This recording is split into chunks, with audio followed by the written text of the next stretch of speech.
Hello, it's T with Teaquilts, and today is Wednesday, August 21st, 2024, and we're here for live chat. Today, I'm going to be talking about retreat a little bit, and I'm also going to be machine embroidering on this Pfaff machine. That's a new to me machine.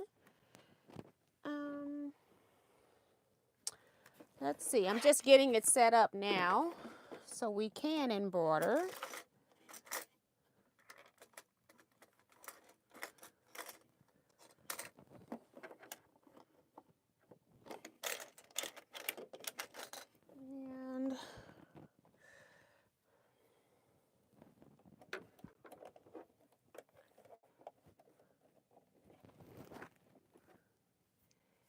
So we're just giving people a chance to get into the chat right now to receive their notifications.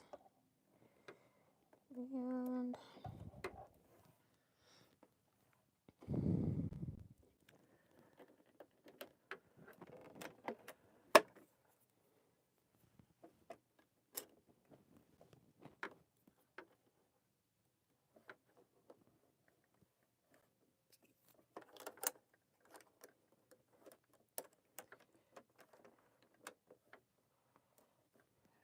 okay.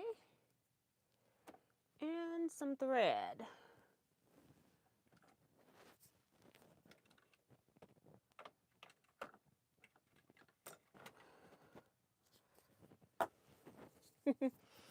Hopefully you all are having a great day as well.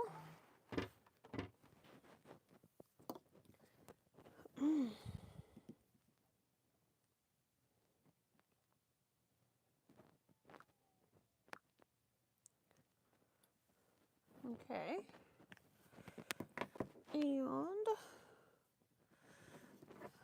get this back and put this on silence. All right. So I'm just going to go ahead and thread the first thread color here. I got the book, the regular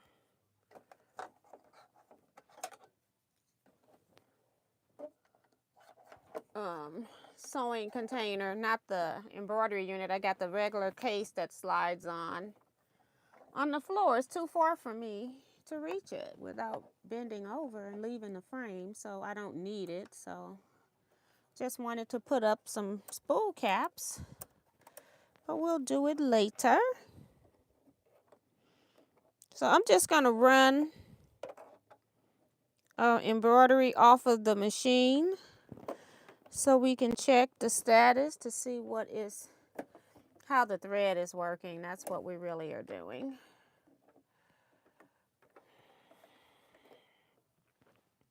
All right, let's see. We've got Dolores Feltz here, so welcome, welcome. Let me put this down for a second. Put this up here. Darcy Savali saying hi to and all quilters. Give T your thumbs up and subscribe if you're new. Also join us over on Facebook, Teaquilts LLC, and make sure that you answer the 4 questions, otherwise you will be denied admission. Brenda Foley is here. Teresa Forrester, Melina Montoya, June Hansen, Anita Scott, Kevin the Quilter, and Lana Dean. Teresa says, I'm yawning already, so keep me awake. Girl, this machine, if it don't sew right, you're not gonna have to worry about it. I'll be full of entertainment. Nikki B is here. Dee Branson. Yeah, but it's a new to me. It's not a new machine. It's not a new Pfaff. It's just new to me. T. Roberts. Sue GSD says we have 308 days until 2025 retreat. She's at the cabin in the woods with very bad signal. We'll watch later. So we'll see you later. Thank you for our countdown. Vivian Calvi is here. Ray Mahone's here. Maddie Barnum's here. And I think that's it for now. So yeah.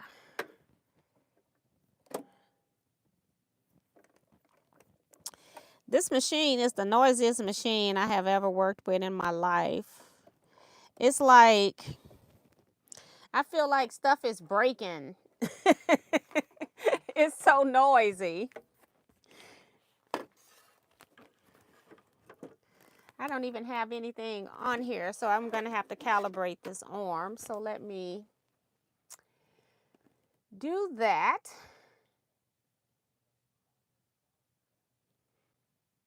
As soon as it goes into embroidery mode, it's going to calibrate. This old noisy cell.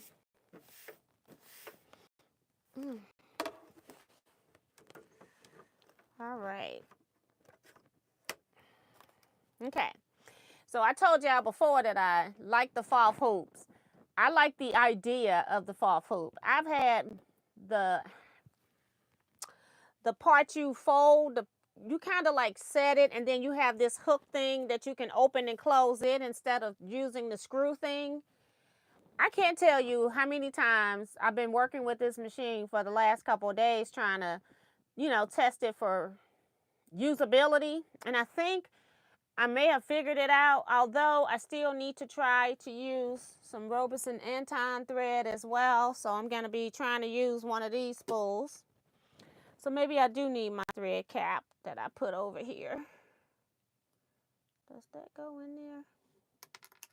I'm just trying to see if it goes into this spool. Nope. But this is the small one that I'll need when I run that thread. So, yeah, it's a little finicky, and I don't know if it's because this is the medium size hoop, and most people use the medium size hoop more than any other hoop. I hardly ever use 4x4. I tend to use, like on my regular machines, I use 5x7 or 8x8. And then if it's bigger than that, then I'll go to my 8x12 hoop. So this, I got to take this off because I'm looking at it and I got the top and bottom of the hoop. It's not in here the right way to be orientated. Hope I got enough room to do this here. I don't know why I did that while I'm working with this screw, because I don't want to touch this handle. The handle got me paranoid.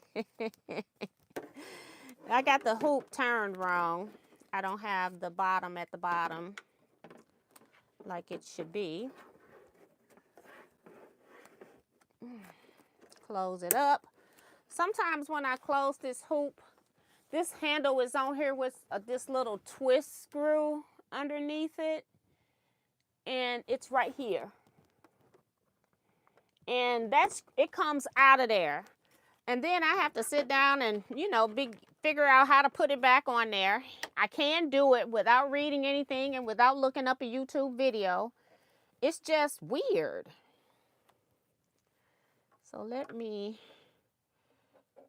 cut this thread so it's not long or super long. All right, let's see who else has come in. C. Joy Creation, Sharon Lewis, Michelle the Quilter, Teresa Dawkins, Melody Kiefer, Sheila Willis, Minnie Dula. Thank you, Melody says that her rent is paid. And Remo JS is here as well, reminding you all to show your love and support by hitting that thumbs up button. All right, so I'm going to pull up a design on this machine. Let's see. And then we're going to just test different spools of thread. I did find, I tried it again on the project that I was working on, although I don't need it now. And my thread was working fine initially, and then it started breaking like on the final step. But on the final step, I was also going through 4 layers of fabric, 1 layer of batting, and 1 layer of stabilizer. Now in here, I don't have no place to adjust on this Baby Lock Elissimo. I don't have any place to adjust the height of the presser foot, I think. I have never tried, and I haven't had any problem stitching anything. But over here, I ended up raising the level of the presser foot. So I'm going to have to put that back as well. So, and I'm going to have to find that. But first, let's find a design to stitch out. So, and I'm trying to find something that's got like 2 or 3 colors. And you can't hardly tell on the screen until you put it in the. Some of them are like red work, so you already know that that's only going to be one color. But I don't want like 20 colors. I don't want all of that either. I want simple, so I can just test out, see what these bottles do. They're zigzag stitch too. Ooh, Lord. Trying to kill myself. Let's see how many. Oh, I only need 1 piece of stabilizer. I'm trying to keep it so that it's also under 9,000 stitches. So yeah. Hi Pamela Ebel.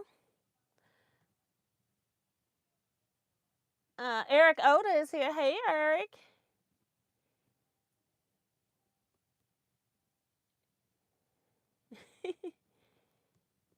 So yeah. He said he got his box. Yeah. When I talked to you, I wasn't really calling you to.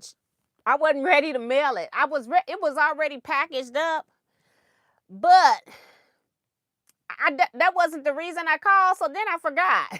So I had mailed all other kind of stuff by then. So I had to make a special trip to put your box in the mail. So yeah. So yeah, we got this thing that's like 3 vase. You know, it might be. Now that I'm looking at this might be applique. Let's put it in here and see. I can always delete it. Let's see. The colors. If it's more than 3 colors, yep. Because you got a placement line, you put it down, and then you cut. Then you stitch around it, and you know what?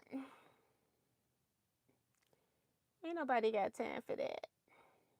And they're not, to me, this is not digitized right. If you got 3 layers and you got 3 full layers underneath, they didn't like cut out the parts that were underneath the other layers. And so I know we don't want to be trying to stitch that out as a test. So we're going to put this one in the trash. Yep. That is not a good one for testing. I don't want to applique. I wonder what these things do. And it doesn't have to be pretty.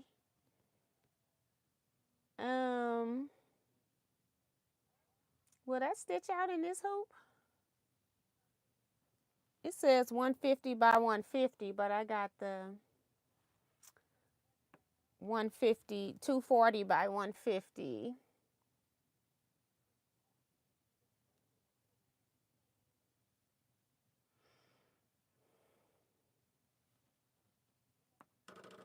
It's like it try to make you, it automatically pulls up the hoop that it wants you to use. But I don't feel like going through the Pfaff thing. It's not even in this room to get the smaller hoop. This one's saying it'll go into the smaller hoop that I have. Well, it said 150 by 150. I don't have a 150 by 150 hoop. I got the, it's like just shy of being 5 inches, so 4 3/4 inch square. And then this next one here that I think is 5 or 6 inches. I don't know. Whatever it is, because they got it, you know, they got them in millimeters. And we don't deal with that in the United States. I need to probably write on the hoop or put a label on here what this size is, what the sizes are in American inches. But I think it's like 5 or 6 by 8, something like that. 9 maybe. I don't feel like converting right now. Hi, Quill Gal. Hi, Cynthia Shade and Sandy Agger. Welcome to the chat, ladies. All right. right, so I got some kind of spirograph type design. Let's see how many colors this is first, because it's 4. And like I said, I'm not even trying to make it pretty. I'm trying to just use different spools of thread. So I don't think this is going to be usable at all. So, yeah, we're just going to check mark for that. And tell it we're ready to stitch. And pray to God that it, I'm not used to this machine yet. So I'm not used to, I don't know how to check it. Like check the parameter to make sure it's big enough. I got buttons here, but I don't know what they mean. I know the butterfly is put a basting square around the design. I don't think I need that. I guess we could add it anyway. Ooh, it's right on the edge of the frame too. But it's right there. So we'll go ahead and add it anyway, just so it'll put it there. And like I said, this is not going to be something pretty because I'm just going to pull different spools, different sizes of threads. Like I've got a kind of a meadow green, and I'm going to be putting red. And I'm not going to even use this one because I'm going to pull a different spool if I can find. I don't have too many. Well, let's see, I've got like the Sucky brand spool that's bigger. I've got the Sucky spool that's this size. This is what most of on the wall is. And then I've got Robeson Anton here. And so I've got 3 different spools. I also have some of the Sucky smaller spools too. So now the next thing I need to check though before we start stitching is I need to go into settings and make sure that I put this presser foot. So this is the thing I was telling you all. This machine saves no settings. I don't know and haven't read in the book or haven't seen where I can tell it to make my stitch length when I turn this machine on to start at this particular spot. It just doesn't do it. So I don't have to worry about that, me raising that presser foot height because it's right back in the regular normal position. So, all right, so let's go ahead. I'm just going to, one of the things I do like is that I don't have to put my presser foot down. I can just press go and it will stitch. Let me see how many stitches this is.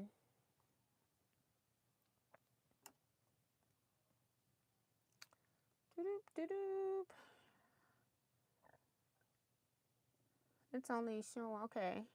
So how do I go back?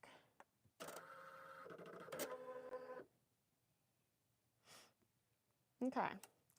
So this one, oh my Lord, I'm glad I looked. It has 21,000 stitches. So it's going to need some more stabilizer. That's why you look. Because otherwise, it's going to pucker and you're not going to be able to use it. So what I'm going to do is just float one behind it, underneath. And then when it starts stitching, it will pick it up.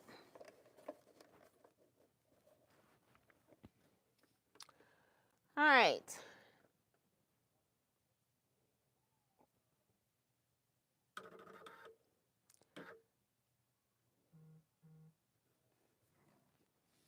Oops, I'm pulling thread.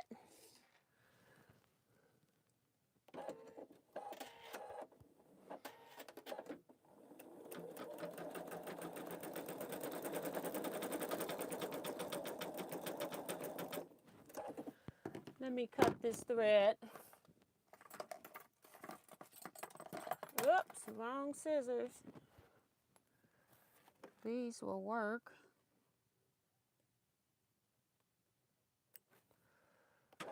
So yeah, we'll get this started because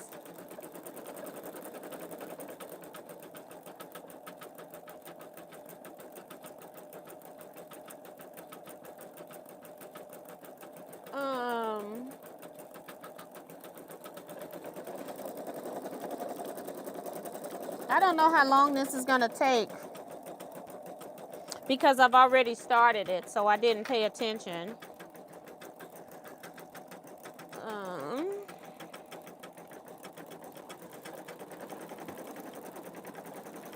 All right. Hey, Jeff Galonia. Sandy says, I'm giggling, Miss T. You are awesome dealing with these machines. Girl. Now, I'm hoping that this stitches out with no issues because I think I figured out what my problem was. Because remember I told you all that I had embroidered on this machine on Sunday and then I came back like Wednesday or Thursday or something like that and it just kept breaking thread. Well, the tension, and I kept telling you that the tension was really tight. On this machine, which is not like my other Pfaff that I have, they have two active parts to the tension. One is for when you're threading the machine. The other is for when you are winding a bobbin. So technically, you 100% you can put two spools of thread on here at a time and use one to wind your bobbins and one to, you know, use as your needle thread. You don't have to unthread your machine if you don't want to. I just tend to unthread. It's already mostly done before I even think about it, so it's not something that's normal. And I don't think this is going to be my daily sewer, just because all of this is like way too big. So yeah, I just want to make sure before I store it, because I've sewed on it a lot. I've done a lot of machine stitching with this machine. I stitched my H blocks that if you're on Facebook, I put a photo of 3 rows, the first 3 rows that I had sewn together. And so now I have that top done and I'm trying to decide if I want to put a border on it or not. So I have done a lot of stitching. I've done a lot of string piecing on here as well. Just to keep this machine moving because it hasn't been moved in a long time. So I've been making just a few string blocks with some scraps that would normally go in the trash. So yeah, I don't know. This thing look like it might be really pretty. I might need to pick some threads that look good, huh?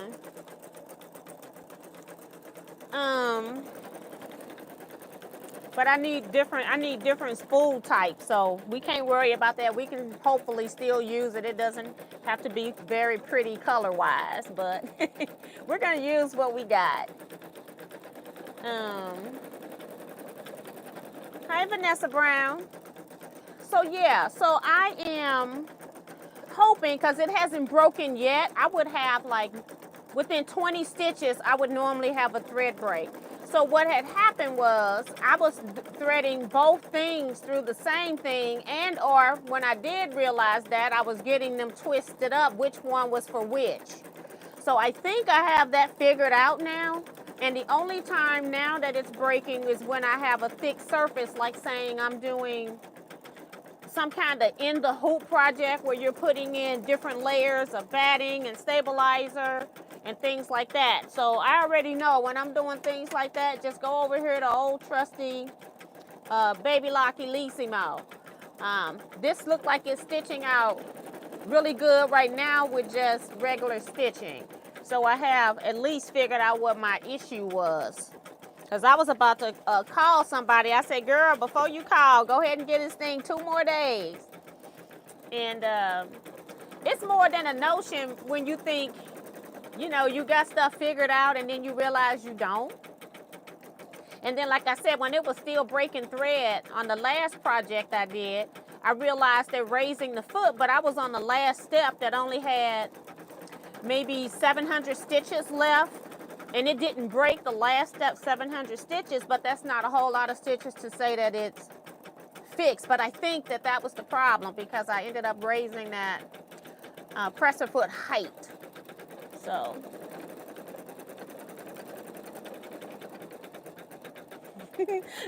reminding you all to thumbs up the video. So yeah, so while this is stitching out, and I'm hoping that this machine is not drawing out what I'm saying, because this joker is loud. So I'll make sure I go back and look at this video to see how it is with my voice and things like that with the mic. So, because I see the machine going up and down on my mic receiver. I see it making it go up and down. So, interesting. But retreat, I did go ahead and do the final counts for retreat. Anybody that's paid or contacted me saying that they were going to be late paying their July payment or anything like that, I have gone ahead and left them on. If they did not contact me and haven't paid July's payment, then I took them off the list. I had 40 people, and now we're down to 34 people. So that's what we have right now is 34 people. I was gonna go up to 48 people for retreat, but I think I'm capping it at 40 max. And so if anybody else wants to come to retreat, now is the time to start getting your payments in. If you wait till next year and want to sign up, you're gonna need to pay for your entire retreat at the time you want to sign up, if I have any spaces available. So just know that I got 6 spots available at this time for retreat, and I'll be advertising that in my Facebook group. And then there's also a retreat group that's always looking for different places around the USA, I'm assuming, because most of them are USA locations where they're looking at retreats. So I plan to advertise it there. So if you're interested in a spot, you need to let me know right away. So I only got 6. And if they get filled, it's fantastic. And if they don't, that's fantastic too.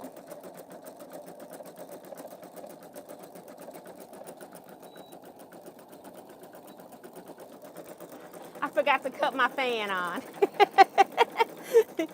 So retreat dates are June 24 through 29, 2025. It's the last week of June, and it goes Tuesday. We start like 10 a.m. until Sunday, where we try to leave around noon, like right around after lunch, that kind of time-ish. So that's like, give or take 6 days, 5 nights for sure of a retreat.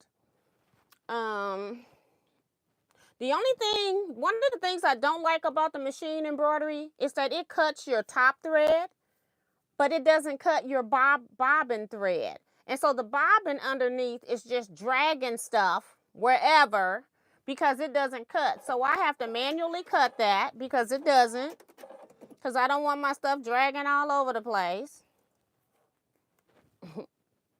So yeah, that part I don't like.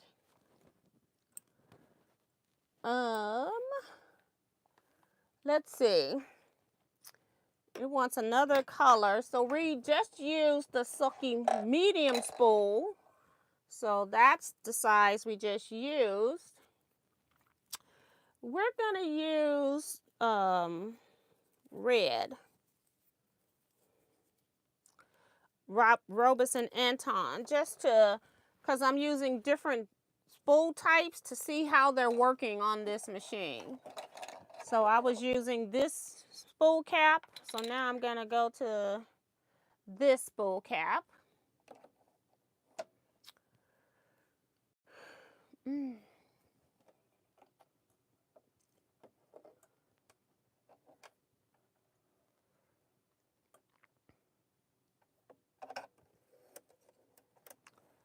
So this is the longest that is sold, because this is the most dense design I've ever done. But oops. Let me raise that and put the foot down so I can use the needle threader.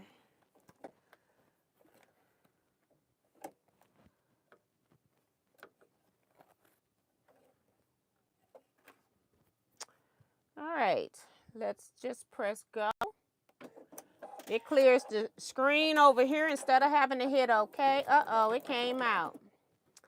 So that means I have to go back and hit color 2 to take it back.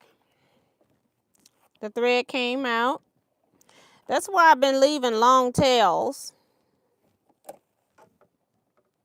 because the thread comes out. And it does that on my other machine, although if I had to tell the length that I'm leaving over here, it wouldn't do that on my other machine. It only does it if I don't pull the regular thread tail.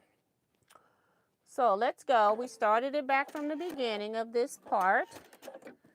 And now I'm going to have a string. I'm going to need to stop it and cut, because I have to leave a super long thread tail. And I guess maybe that's why they don't break the bobbin thread. So next time I'm not going to cut the bobbin thread and see what happens. But if you don't cut your bobbin thread and it makes a jump, it's going to stitch all of those next stitches over it, and it's going to be hard to get it out of there later. So it's a plus and a minus. All right.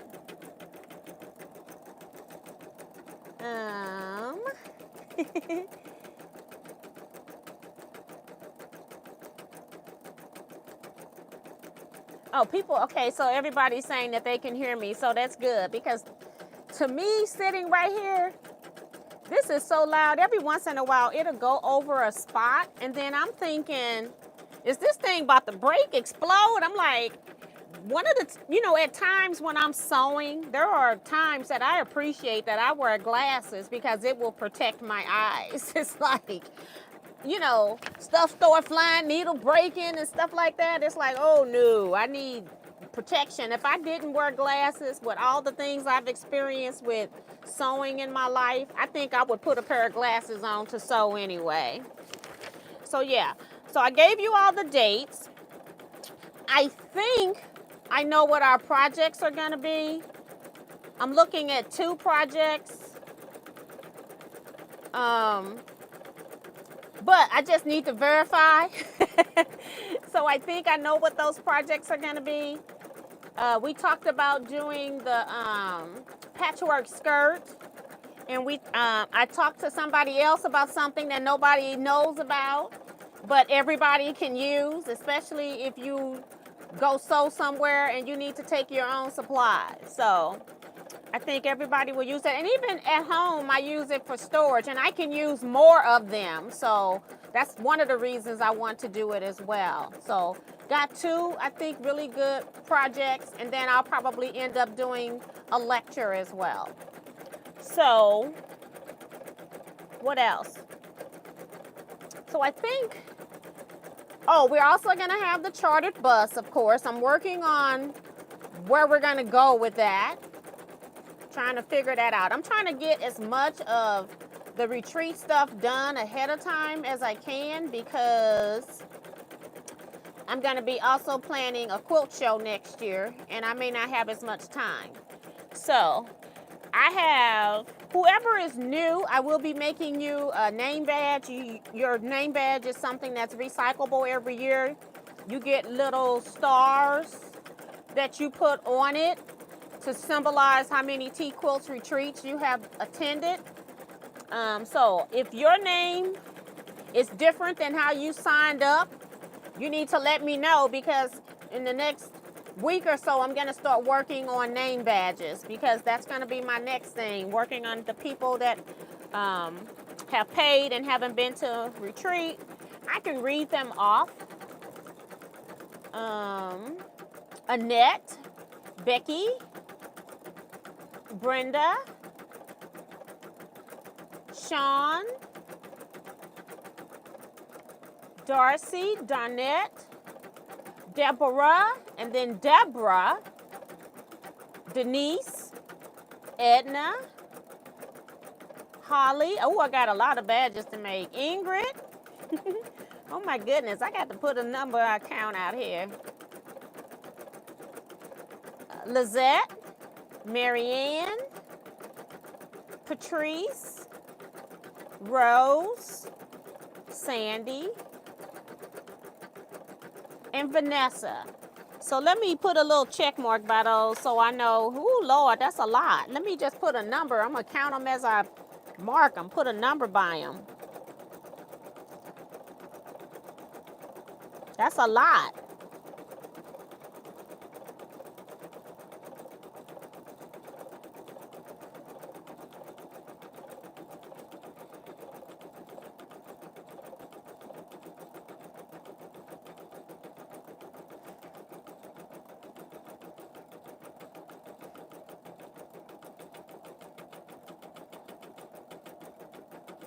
Oh Lord, I better start early.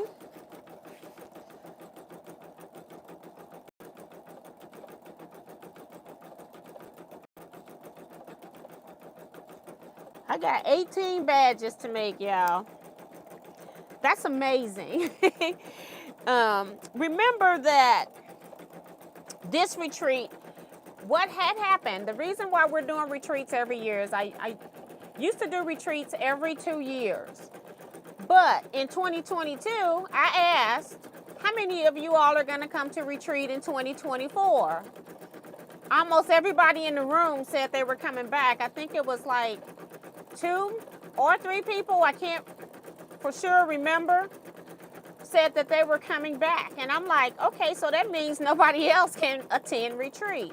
So what I did was I decided to go ahead and start 2025 retreat. But instead of me sending it to the 2022 people, I put it out on Facebook so that all the new people who wanted to attend could attend, had the opportunity. So I made it fair game. It's funny because out of the I got 16 of my people that come to the even year retreat, the every 2-year retreat, are coming in 2025.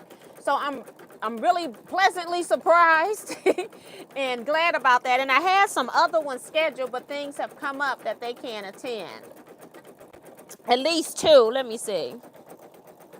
Make sure I'm not making it up. Yeah, because I have 2 people that have attended 2022 and 2024 that can't come on the 2025, which originally it wasn't scheduled for the even year people anyway. So I'm pleasantly surprised that I got 16 people that have been committed to the every 2-year retreat are now coming to the every year retreat, I guess. We'll see what 2026 holds, right? So I have 18 new people, and so that is awesome because I think this year we probably had maybe 8 or 9 people that could come because most of my other people had signed up, but they did give me a few more spots, but those spots ended up being commuter spots.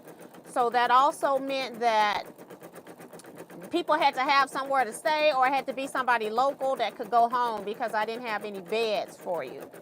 So yeah, that is really cool. Oh my goodness. Remo says she's finished her Wensleydale. Well, you gone, girl. I got I'm ready to sew my rows together. I laid everything out, and I think I just numbered the row. I didn't number each block. I just put a pin on the top of block and put a number for the row on it. I'm like super surprised. Now this thing is stitching slow. Let's speed it up. Let me go over here.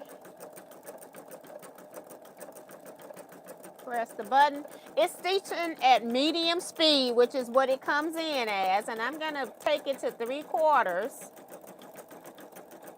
And the machine, it's doing a wide zigzag, so it's still going to stitch this same thing until it wants to speed up. So we'll see if I can go to 3/4 speed to see if it increases the speed without breaking thread. But it's doing a very wide satin stitch. So that's cool. I'm looking forward to seeing your picture. There is, I think you sent me a message or something asking me, was there a Wensleydale Facebook? No, I had put Wensleydale group into the Teaquilts thing where I made it a group chat. And so many people were in there just waving hello, posting stuff that wasn't conducive to the Wensleydale that I deleted it because I got tired of getting notifications about it. So I deleted it. That's why you haven't seen or heard anything about it. So just go ahead and post your Wensleydale in the Teaquilts group. Sorry about, I forgot. I had some messages that came through on Sunday. I've forgotten all about going back and answering those. Just so y'all know, Teaquilts is closed on Sundays. If I do anything, it's going to be a bonus. But as far as like answering emails and packing orders, things like that, I've decided that, you know, people go to work Monday through Friday. They have 2 whole days off. I think because I'm YouTube and I'm a stay-at-home worker, people assume that I'm going to work 24/7. I've decided I'm not doing that. I'm going to take Sundays off if that's what I want to do, or I'm going to work on my own personal project. So I just ignore my phone. My family will call my house phone on Sundays, so I just don't. So just so y'all know, hey, Becky Bramlett, and guess who, Nancy? Mimo talking about it's party time. Let's dance and get them thumbs up. Support, show your love, and something to work as an educator and show your love and happens to work as an educator. So yeah. So Sharon says, will one of the projects be beginner-friendly retreat? Yeah, because the other project is. And if I do a third project, it would most definitely be beginner-friendly because I've decided that I'm not doing any hard teaching at retreat. Yeah. The hardest thing I think about the skirt is going to be maybe learning how to gather for some people. But, you know, if you measure, there's a way of doing that too. But basically, because you don't have to really gather your rounds. You can just sew your pieces together in rows or columns. And then you just you do your waistband that you put a piece of elastic in. So the skirt shouldn't be a hard project to do. But I'm going to actually do one so I'll know for sure if it's something that we're going to do. So I'm just telling you what's planned. And if I find that it's too much, a lot of people wanted to do it. That's why it's a project. But if I find that it's going to be too much for somebody to teach or have it done in the day, then maybe we'll do something else. This is not a satin stitch. This is a step stitch, I think. It's moving so fast now I can't see. Yes, it's stitching in rows. It's not satin stitch. So yeah. And if there is another project, I've decided that Villa Rosa is going to be my friend, okay? Because if you can get instructions on just one side of a card, I think that's a great thing because it's not like 6 and 7, 10, 20 pages of instructions that you're trying to do. So I kind of like that. And most of them, or a lot of them are made with some kind of a pre-cut, be it fat quarters, layer cakes, charm squares, whatever. So I'll be, if we do add a third project, then I will be looking at something like that. Helena says, hi TNO Quilters, hi, welcome to the chat.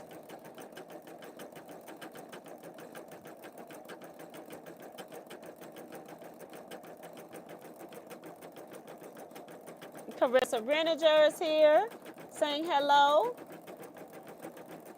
Greenland Quilter Katie is here, saying hello. Welcome, welcome. So yeah, so any other retreat questions that I missed? Again, we're making payments. If you're on the retreat list, as of today, you must have if you have a double room, you should have $287.50 paid as a minimum. If you are in a single room, then you should have $350 minimum paid in.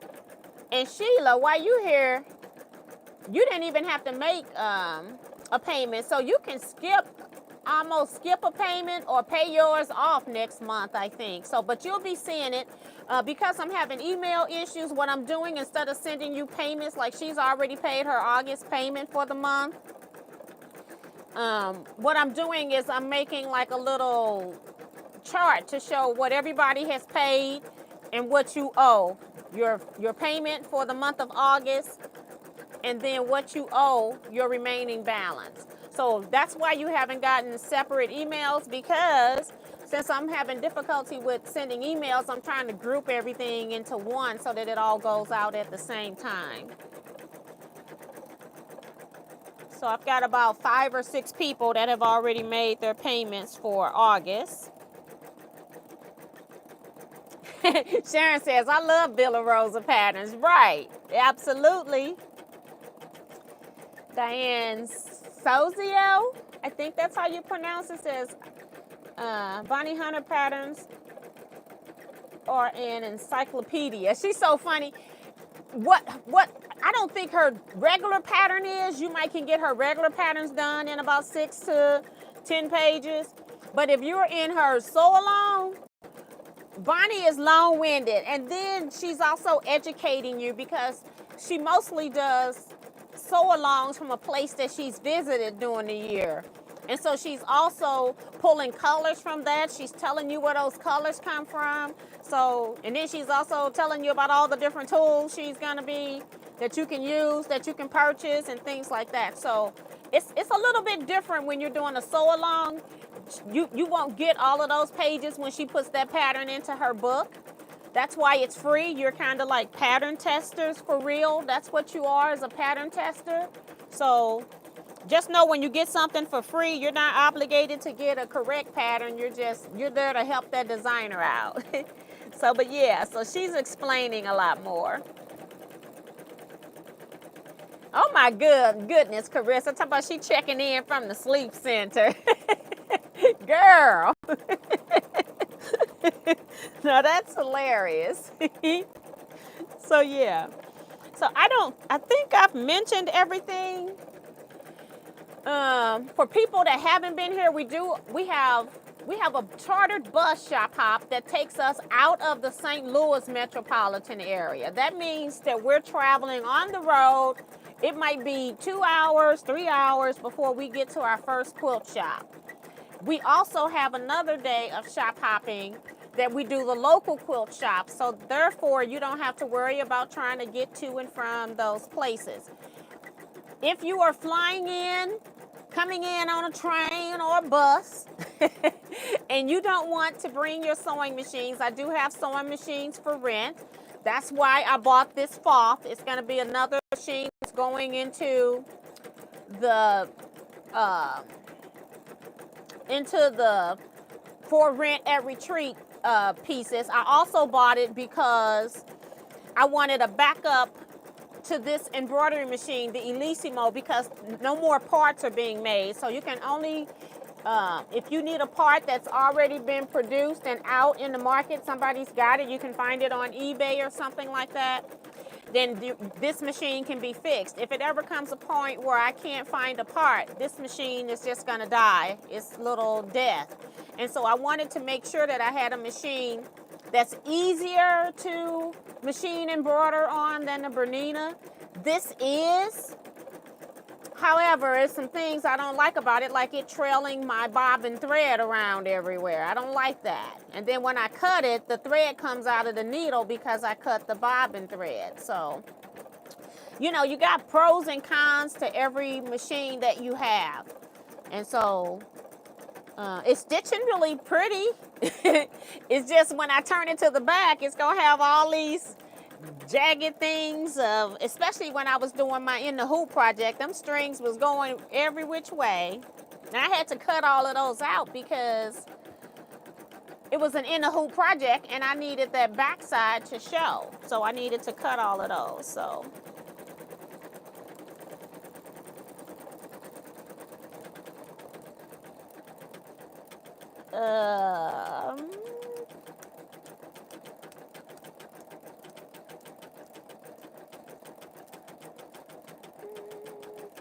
chartered bus, how far out do you want to go? I go out as far as, no, you're talking about to you, you're crazy. It's a day trip, Eric. Whatever I can put into a 10 to 12 hour trip. We normally leave, well, sometimes it's longer than that because I pay a surcharge. I have to pay them extra to have this driver out here on the road. And then, you know, I tip the bus driver if they're, you know, being nice to us. so yeah, the bus, let's see. We normally try to leave between 5 a.m. and 5:30, and we try to get back about 9 p.m. So we're out there a good chunk of time. And like I said, because I keep the bus driver out late, I have higher premiums to pay than somebody else scheduling a bus that's just going to go out and do like a regular 8-hour trip and come on back in. No, by the time we're at 8 hours, we're at our second shop. And we looking for one more, and then we want to eat. So then we stop and eat, and we feed the bus driver, of course. And then we come on back from there. So, but we won't be driving to Nevada, okay?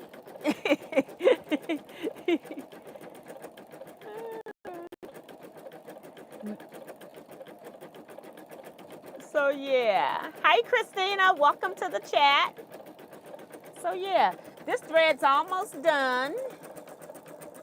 And I'm about to mess it up because I'm going to put in some different thread spools that has nothing to do with this design. But we're going to have to do it anyway. We're going with the small spool. This was Robertson Anton, and it ran it this time because before, when I had it in the wrong tension disc, it would not run it. I kept saying, this is the tightest tension disc. I kept lowering the tension on the screen, and nothing was happening. Well, if you put it in the right tension disc, that'll help a whole lot. So, and I'm glad that I came back and gave myself 2 more days to work on this.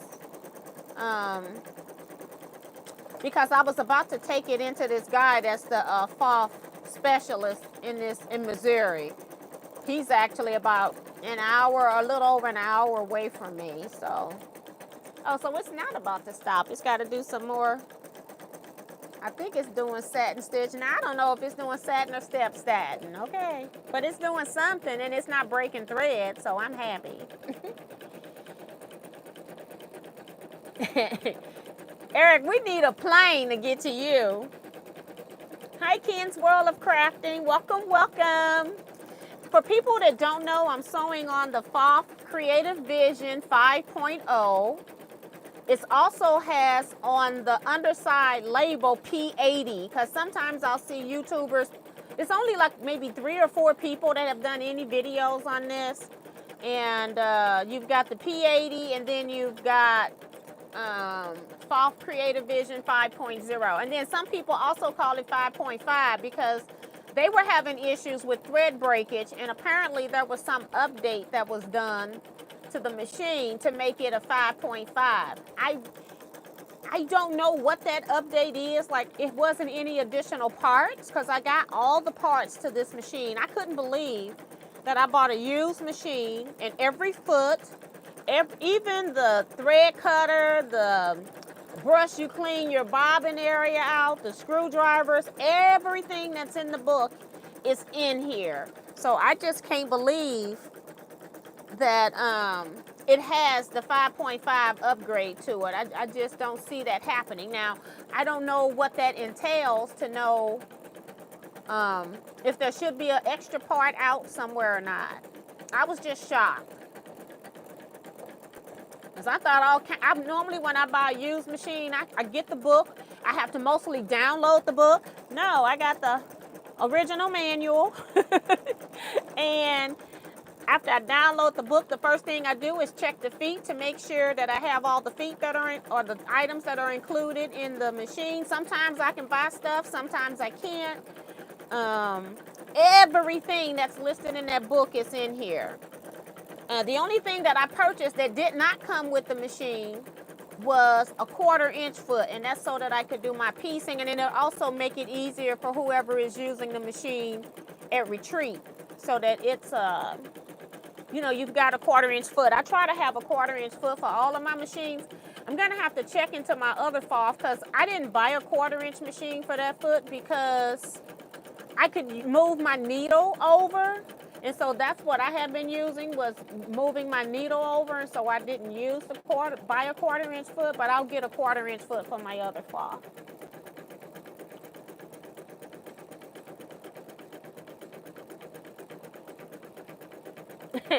Eric talking about laughing out loud. Oh, it's only 4 states away. Plane? Kevin don't even like being on the plane, okay? Darcy says check your thumbs ups and make sure you have hit it before we are done. So thank you for the reminder. If you haven't already, guys, please hit the thumbs up button for me.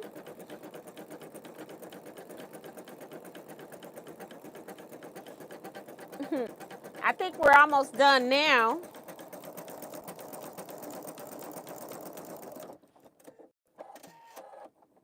I'm still trying to see if this is a step satin. Oh, it's doing some more stuff in the middle.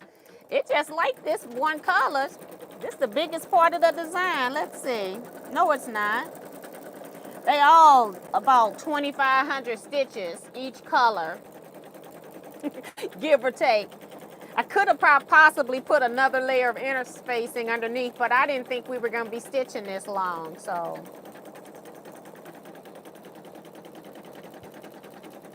Doesn't Stevie Wonder sing the song called People? Yes. Definitely, I heard that. Kevin would just stay at home and sew, right? Because we have quite a few local people that attend retreats. Let me see how many are local on this year's retreat.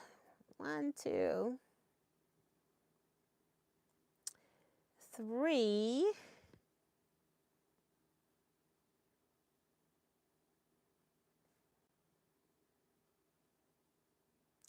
4, 5, 6. I'm going to count Kimberly as a local for 7, 8, 9, 10. So we have like 10 local people. And so when we do the local shop hop, now Kim went, Jason went, Kevin went, I went. I'm including us. We went because we were driving too, okay? So we tried, we're also going to have a new quilt shop that's opening in October. So I don't know if I can fit them in or not. I will contact them and see if they're willing to, you know, give our group 10% off or something.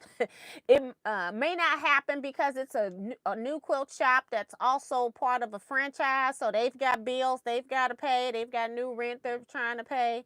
But I'm going to wait until next year because the local shop hop isn't as critical as the long distance shop hop. That's the one where I've got to hire the bus and pay for the bus so to make sure that we have the date in advance, and then I can hire, because I want a particular driver this time. So I want to make sure that once I get all payments in, that I'm able to go ahead and pay for that chartered bus so that we have our driver chosen. And I took the driver we had this year, I took his phone number down. So the next time, because I requested the driver we had 2 years ago and they didn't do it. And so the next time I took his number. So when I put it in next time, I'm going to put his name that I want him to be our driver. And then I'm also going to text him and let him know that I put it in, and I'm going to give him my contract number so he can go in and pull it for himself. So, yeah. Teresa says, I have been working on my Bernina and I don't think the Pfaff is loud. The Bernina is loud when it's not oiled. The Pfaff makes crunching noises at times when it's going, and it could be, again, because I was sewing thick stuff and it was going over the feed dog area. It would seem like stuff was just crunching under there. But when I raised it, I only had, like I said, 700 stitches left, about that many. and it was all just straight line. It was closing out it was throwing around the outer edge of the perimeter. And so I didn't have that many stitches left to go. And so, but it stopped breaking thread because it was breaking thread within 20 stitches. It was breaking thread. And I couldn't even go fast. I've always been running this at medium, which is 50% or 25% speed when I was in the wrong tension guide. So it's all on this girl. I got the two tension guides mixed up. And anytime it's hard for me to pull the thread into the thread guide, I already know, girl, you wrong. It's two left shoes. And I probably am going to wind some bobbins wrong now because, you know, when I go to wind bobbins, I'm probably going to put it into the wrong thing and it's not going to be right. But it'll be okay. We're going to figure it out. Hi, Francis Jackson.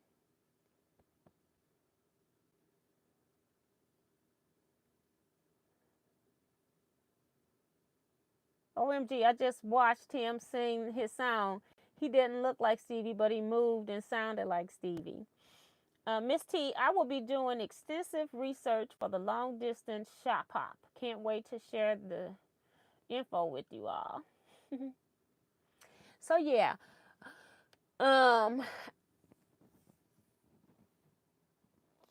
I'm trying to think, was there anything else with retreat? No questions have come up. I'm just trying to make sure that if somebody is not signed up, you got all the information you need to decide. If you're looking for a retreat sign-up sheet, that's one thing I need to tell you. I think I only have about 10 information sheets, like your registration form. I need to get those in because when I start scheduling your rooms, I need to tell these people what you're allergic to. I need to let them know like your allergies, what foods you don't eat for any particular reason.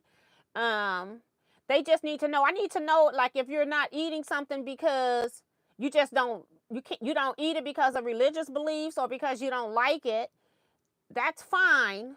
But I just need to know if you are allergic to it. You can still put down you just prefer, you prefer no dairy products. You prefer a vegetarian diet or a vegan diet or a Presbyterian diet. So I just need to know which one of those. And then also, if that is you who is allergic to something, that's totally different than not eating something, because they need to make sure that that particular thing is not on the surface. So just let me know. I need those registration forms in, so that information is on your registration form. So let me know. So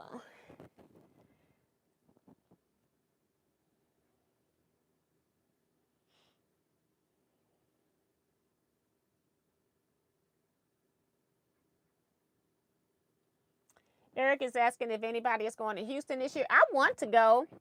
I don't have anybody that want to go with me. I don't know. I guess I look at Houston a lot different than most people. Now I'm over here cold, but watch, soon as I cut it off, I'm gonna be back hot again. I just cut it off. All right, we need to change this thread. So this spool of thread ran fine, as well as this. So these two, this is a sulky medium spool. This is Roberson Anton spool. They only come in this size that I'm aware of. Now they could have bigger spools, but you know, I would never know because I don't normally buy it. Let's use orange next. We're gonna use the sucky small spool just to see how it's gonna go through here. I try to make sure that they all come off the spool in the same direction. That's the other thing. And then if it starts to break, then I'll flip it the other way. I dropped it. All right. And I got to remember, because I was so used to, I have threaded this machine so many times the wrong way. I got to remind myself every time I thread this machine, girl, don't do that. I did it the first time right, because I must have been reading the book when I threaded it the first time. And then after that, it was just a holy mess. Like, this is the tightest tension I've ever heard of, but, you know, it was me. Okay, we got to get this thread. Let's raise this foot up higher so I can catch the thread underneath. I don't like just starting the machine. I like to put my thread underneath so I can hold it, and then it's not stitching over the thread. All right, we got a whole lot of stitches.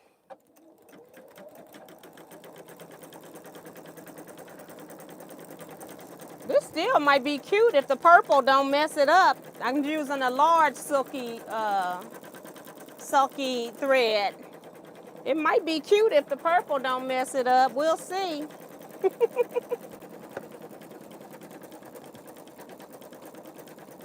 Hi, Joy Sterling. Welcome to the chat. Appreciate you, ma'am. Miss Vivian going to Houston? Okay. I'm trying to decide. I don't think that I would drive myself to Houston because it's about just on the road. I'd say it's like 12 hours. I would have to stay the night somewhere and then drive on to Houston. So I would have to decide if I want to fly, and then I guess I'll have to rent a car because you got to get around once you get there. So, or I got to drive and do an overnight somewhere. So, yeah. But I want to go to Houston. I really do. I want to go.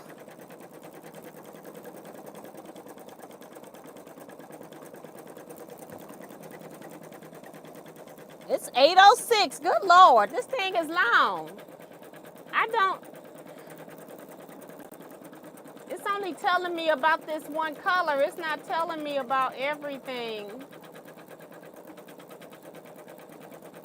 See, I don't know how long this stitches out. I guess we'll be here until it stitches out, guys. I'm sorry. Check needle thread. Now, the thread just broke on this particular design. So, let's... and this is the small spool. So the first thing I'm going to do is flip it around to the other side just to make sure. See if that helps. So that's why I'm trying different spools of thread, different types of spools.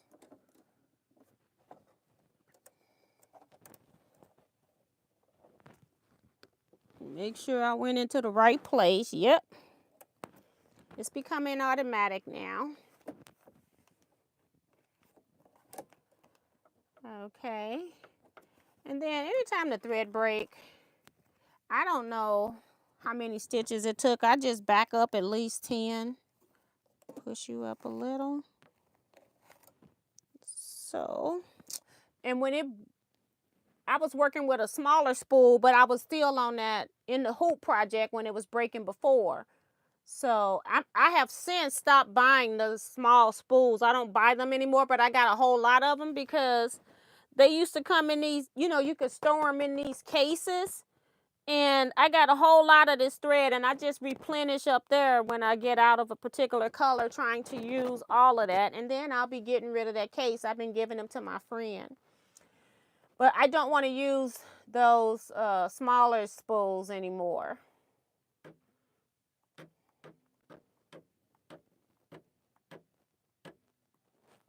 I'm going back about 10 because it'll stitch about 2 or 3 overlapping stitches. And then I don't have to worry about my threads coming out. Yeah.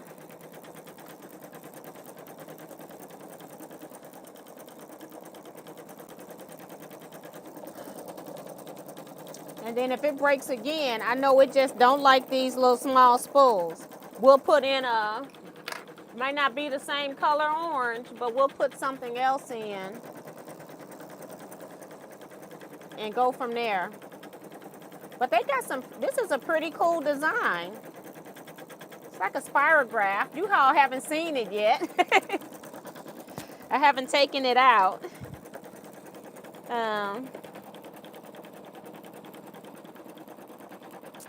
Good night, Ray. Thank you so much for coming. He's letting me know, but he know now that I know it's after 8. I didn't know until 8:06. This is what she is saying. That is what she's saying, but I think Carla too. Okay.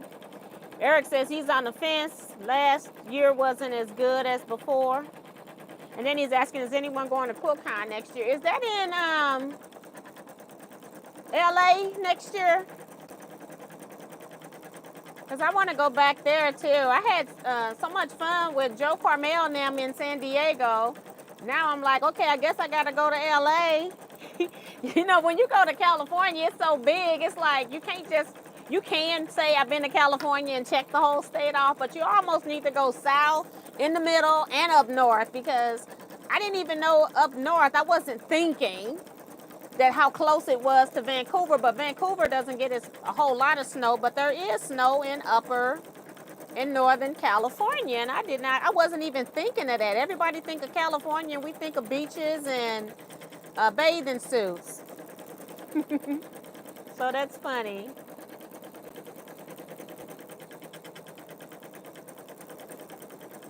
So I don't even know where QuiltCon is.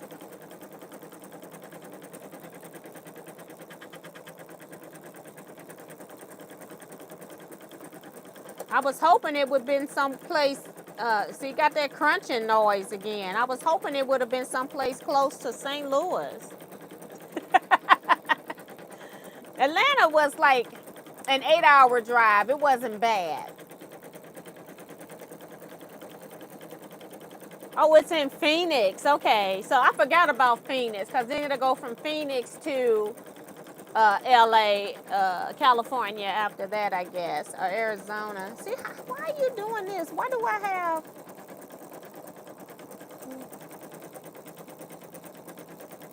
That's weird.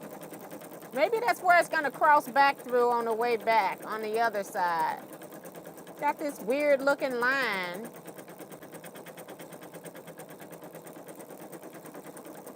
Nope, I don't know what that line is. It didn't have a thread break right there, so I'm not sure why that line is like. Is it shredding thread? It's moving off the spindle.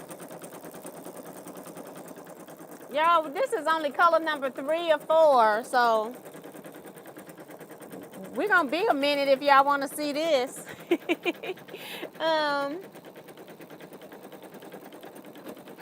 I've been to Disney World, but I have not been to Disneyland.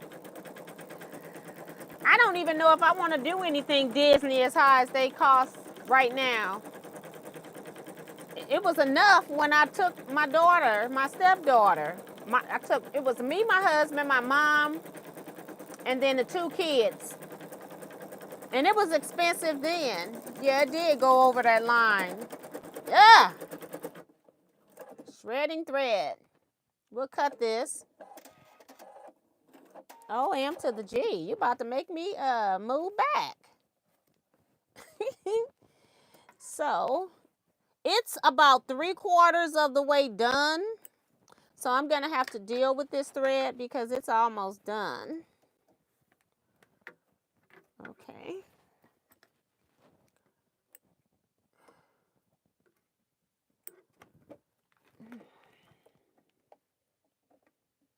It's like a knot around the needle.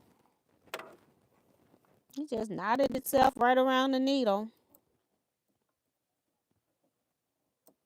I don't know if I can cut the knot off.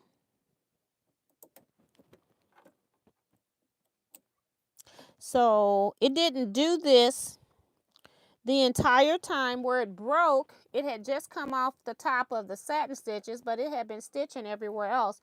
So I'm going to say that it doesn't like the small spool. And we're going to back up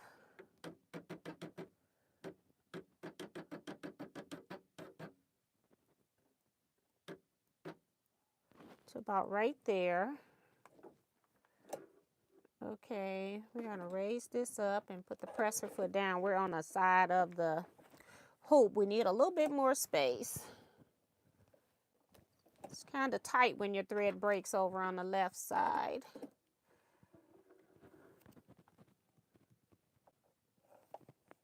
So yeah. All right, let's keep going. Do me good, girl. You only got 3/4 of the way to go now. Don't be mean.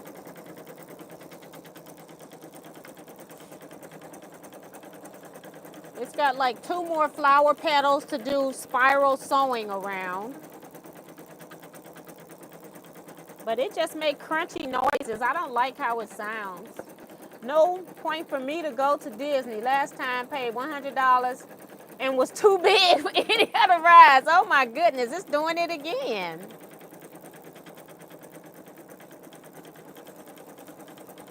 Okay, let me stop this. And I'm gonna slow it down.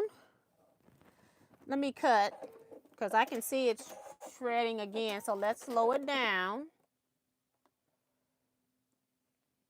And it didn't do that on the other spool. So we won't be putting any more of this in here. After this, I need to cut all of this out, but I can't, I don't know if I can grab it from the bottom. I mean, it is like messed up and angry. Can you all see all of this? On this thread? Yeah, it is angry. It is like, girl, let's sit it up. I'm gonna sit it up and see if it stitches better in the upright position. It stitched 3/4 of the design with no problem. And now the last 25% of this color, it doesn't want to do this spool. So I'm going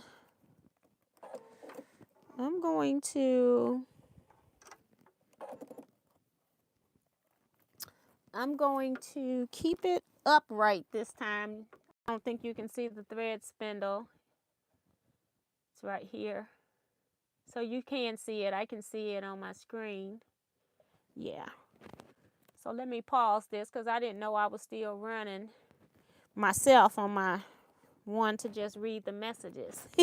Maybe that's why it hadn't kicked me out. I need to read the messages, I guess. I mean, I need to have it running. All right, we need to back this up about 10 stitches. Whoops. I didn't take it down. Check mark. And then we're going to go back 10 stitches. And then tell it to go.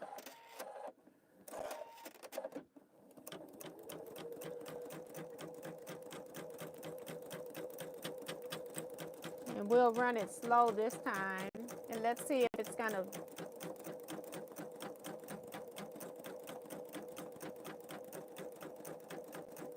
Slow it down.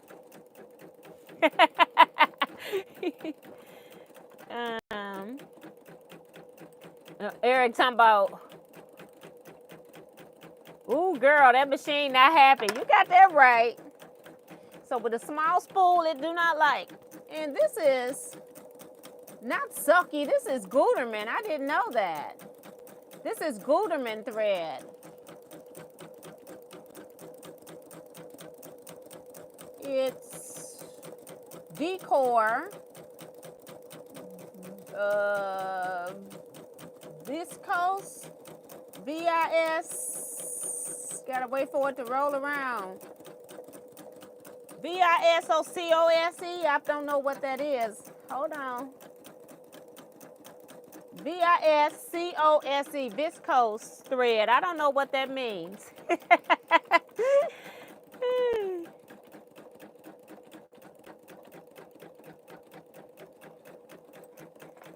Okay, C-Joy.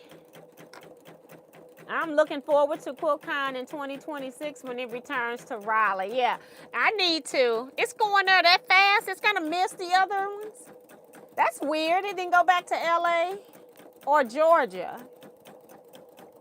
I need to go to Raleigh next time it comes, but that's a long ride too. I need 2 days. If I'm driving there, I think I'm going to be flying there. I don't know how Sharon dried that in one day. I drove to South Carolina in one day once, and I was exhausted. I didn't want to do anything for 2 days, but that's not how my schedule worked out. I had to get up and move, so.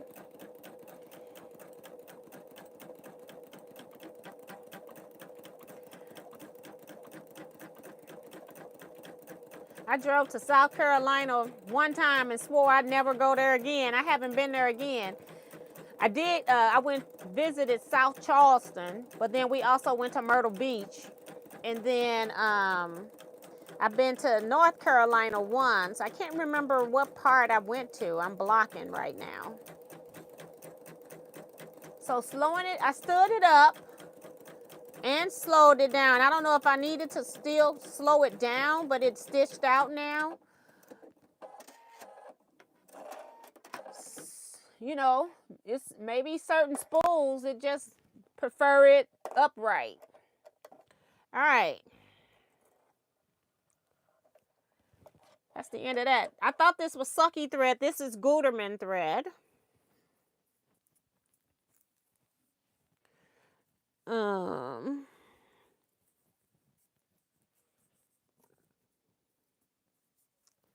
Yeah, so I thought that was sucky. It's on a, instead of a white spool like sulky is, this is a gray, and I didn't pay it any attention. It just looked like it. I go, oh, okay.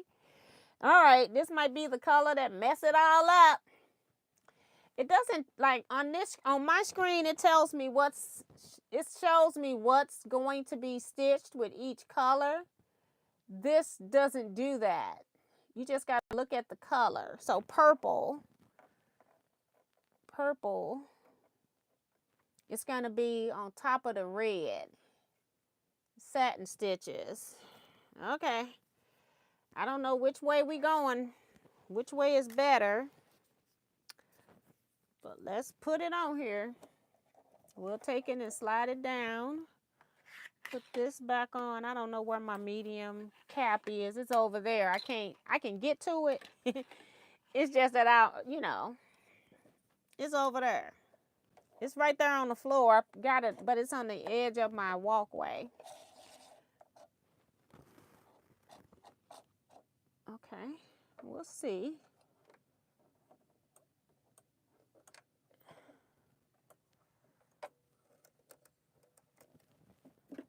Raise this needle up as high as it'll go.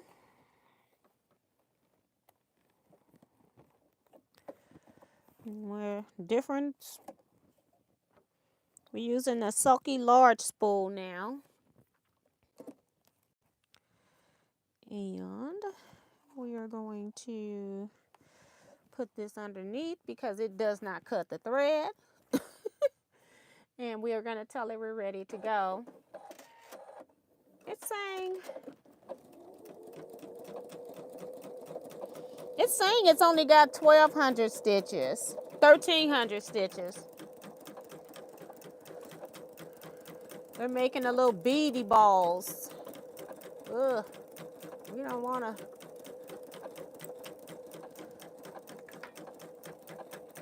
This is usable though. It's pretty. It's just a weird color combination. It's like I said, it's kind of like a limey green, Christmas red, pumpkin orange, and now we're putting in this purple.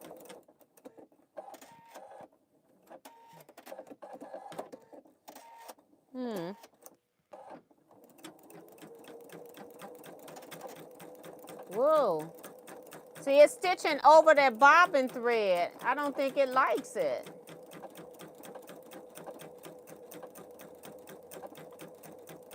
It's scaring itself. T, are you talking about places that are within 4 to 5 hours drive from me? My part of the world? No, we'll be on, well, I don't know exactly where you live, but we'll probably be in Lower Iowa. That when we come into Iowa from Missouri, because it takes us about 2, maybe 3 hours to get there, and we'll start shopping. Ugh. See, every time it's stitching over that bobbin thread, it's making an atrocious sound. Like, why don't you just cut yourself? Oh, I'm up here talking to an object. Okay. um, Chris Smith says stacked wound spools, stand upright, cross wound spools, lay down. Yeah, but this was cross wound. This is cross wound, and it didn't like laying down. I know what they say, but it didn't work. And when I stood it up, it didn't break anymore. It's going to give me that atrocious sound. That's when I be backing up. Like, I'm glad I wear glasses. Okay? Yeah, I do understand that, but I put the spools on here.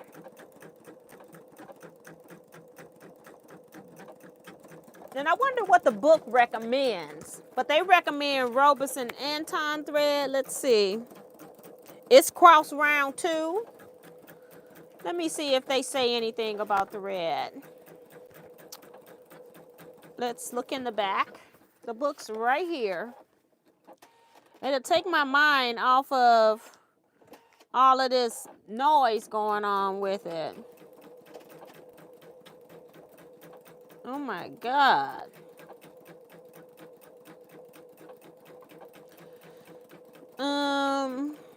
Let's go to 2526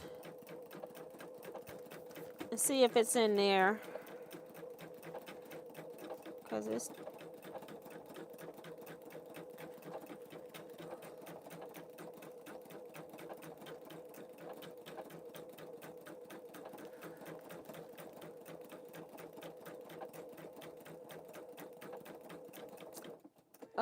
vertical. Okay, your machine has 2 spool pins, a main spool pin and an auxiliary spool pin. The spool pins are designed for all types of threads. The main spool pin is adjustable and can be used in both horizontal position and a vertical position. It says when it's in a horizontal position, the thread reels off the spool, and a vertical position, the spool rotates, which I just put the one that should be laying like this. It kept breaking, but when I stood it up and it pulled off, even though it's cross wound, it didn't break. So it's opposite of what the book is saying. And then it says when it's standing in the vertical position, slide on the large spool cap and place a felt pad under the thread spool. Now, that's what I don't see is a felt spool cap. So I'm going to have to cut one of those out of a piece of felt. I don't see that.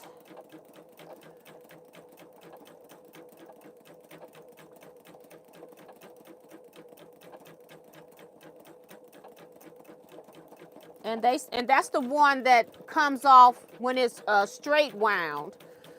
Like if you were using Coats and Clark thread. All my thread is cross wound. I'm just looking to make sure.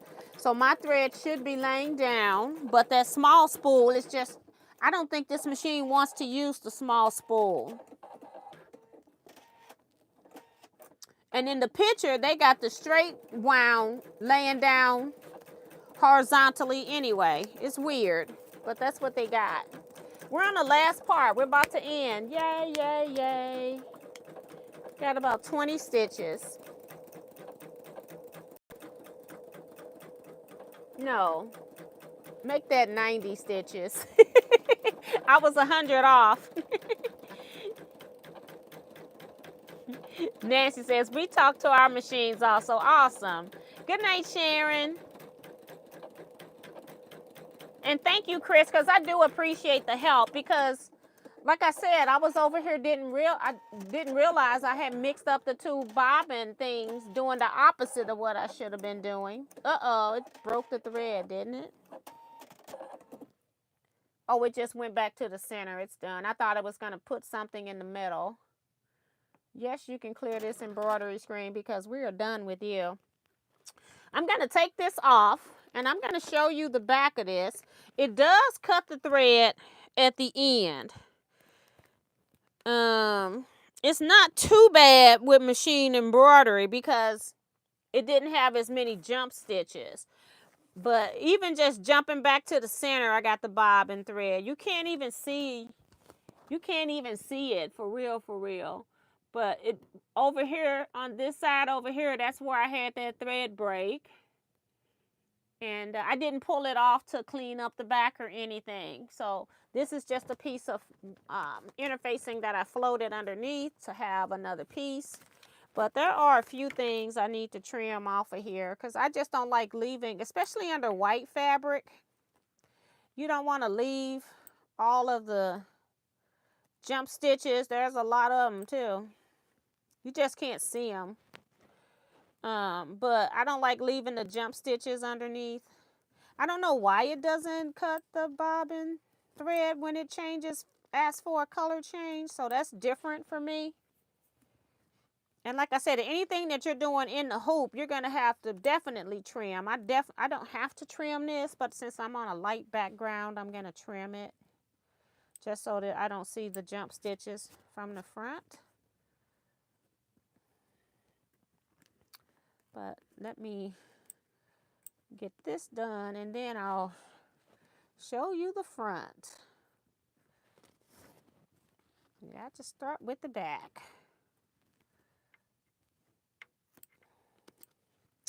And I used the tearaway stabilizer, so if I didn't want to keep the stabilizer in here, that would be fine.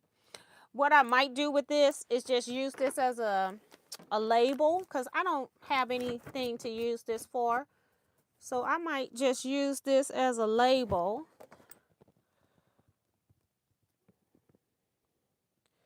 I got a part on the front that is, I guess, where the thread broke. And it started back up. That looks a little funky there.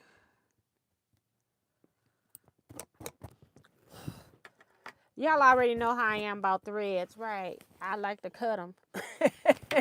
Let me go ahead and take this off. So instead of say I was going to do 12 of these for a quilt block. Instead of doing the screw, using the screw right here, it's got this little snap arm, but I find that it will come out of the joint and then you got to get it back in there. And then when you rehoop, which I don't have it, so it's not going to completely work here, you just rehoop your next piece of fabric and stabilizer, and then instead of twisting the knob here, you just close the arm and it closes, but it's not super tight because I don't have anything in here. So it's to the tightness of what you previously hooped. So if you're doing machine quilting and you are hooping it, some people don't hoop it, they float. But if you are one of those people that are hooping it, then you don't have to keep messing with this. That part I do love about the hoop. I just wish this arm thing didn't come off so easy. I can just bump into it at times and it'll come off. But I'm going to go ahead and tighten it because I don't think I'm doing any more machine embroidery. I've been working with this machine a week and a half now, I think. Because I got it out the shop on a Friday and I started working on it last Sunday. So almost a week and a half, yeah. Last Sunday was my first time, not this Sunday just passed, but the week before that. And so I think I'm ready to like put this up. And you all know Miss Bernie is coming back. I like her because she has the super large bobbin. With having the super large bobbin and then me using big spools of thread, it takes me a long time before I have to change either one. I wind 10 bobbins and I'm telling you I can go 3-4 weeks sometimes without even having to wind any more bobbins. That's how big those Bernina bobbins are for piecing. So yeah, we're gonna get Miss Bernie back out, but this did really good today. I know not to use small spools, so I'm not gonna put that on Pfaff. I'm gonna put it on, it doesn't like it, but it ran this spool, that one sufficiently, and this. So I don't have to use a particular brand. So I've used two Sucky medium spool, Sucky large, and then this is Robeson Anton, and that other one was Gutermann, which I thought was a Sucky small spool, but I'm just gonna have Gutermann because it looks just like Sucky. That's why I thought it was without reading. And I'm just gonna say that it doesn't like the small spools. Now, when I stood it up and slowed the machine down, it stitched it without breaking anymore. It had stitched 3/4 of it though before it started to break at all. So just very weird that it stitched 3/4 of it and then decided it didn't want it anymore laying horizontal. And then when I pulled it up, although it's cross wound, it finished off the design. So weird. So very weird. But that's what we're working with. So this is a win for me because I was about to drive an hour or so away to take this to a specialist. Matter of fact, I'm going to next year just take it to him so that he can look at it, do a real check over it, somebody that deals with Pfaff machines. Inquire about the difference between the 5.0 and the 5.5. So, yeah. So this one is a great machine. I pieced on it. I've done in the hoop embroidery. I have done regular embroidery. I did another one too, but I don't know what I did with it. Hold on. See if it's laying up here.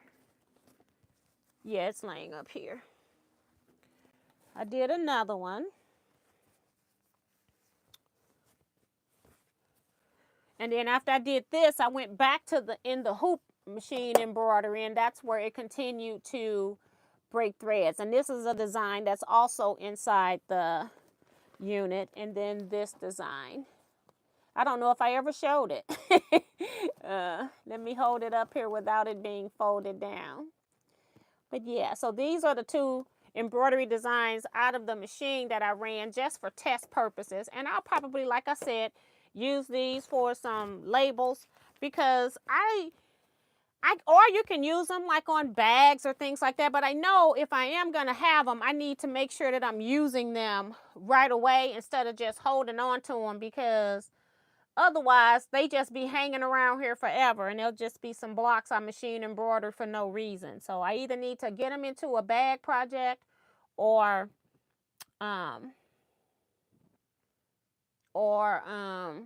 you know, don't do any more. Make them a label. Don't do any more.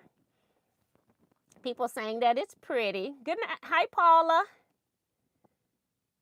Great knowledge to have about thread. Yeah, because it was weird because it defied the rules of thread. So slowing the machine down definitely helped. And that was what was so weird, because you're supposed to lay cross wounds horizontal and the other one's upright. But sometimes I wonder if they just be making stuff up. Because I remember using Coats and Clarks for years on sewing machines. And I just put that thread on the machine and sewed and didn't have no problem. I think the machines have gotten so much faster than years ago that that's part of the problem. And so that's why they're telling you a particular way to put the thread on. But in this case, that theory did not work. This is a straight wound, and I had it laying down sideways. This was the first one I put in, and it had like 2,500 stitches, and it stitched horizontal. It should have been up this way.